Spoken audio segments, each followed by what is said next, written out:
placing an actual intravenous line. Here's a patient's hand. They're probably a little bit cold. There's no tourniquet on the arm. You can sort of see a vein tracking there. By placing the tourniquet, as we see here, the clinical scenario becomes much better. The tourniquet, the idea with the tourniquet is that it allows blood to go down past the tourniquet into the extremity because the pressure within the arteries exceeds that of the tourniquet. But the veins fill up with blood because the pressure in the veins do not exceed the pressure of the tourniquet, and so the blood kind of gets trapped down there and it makes the vessels kind of engorged. So once we see this, we can visualize where the vein is and we can start to get an idea about placing the IV. So the first step would be to clean the surface off with isopropyl alcohol. Ideally this should be done and then the surface should be left untouched for 30 seconds so that the alcohol has time to take its full effect.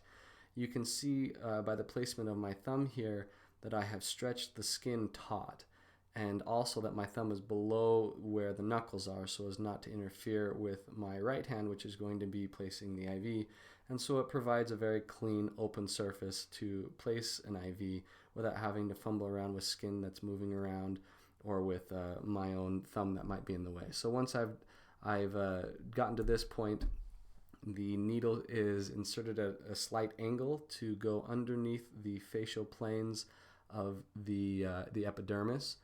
Once I've passed through that, if we've done correctly and we're in the right line, the needle will pierce into the lumen of the vein, and once that's done, we level the catheter out to follow the direction of the vein. If you look closely inside the yellow catheter, you can see that there's beginning to be some blood pooling up. The blood pooling up is very important. Without that, there's no indication that we're inside the lumen of the vein.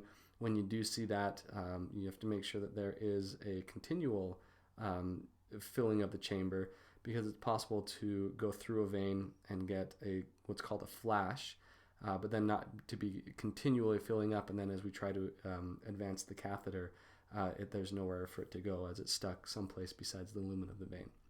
So here I have removed my hand. You don't need to do this when starting an IV. This is for demonstration purposes only.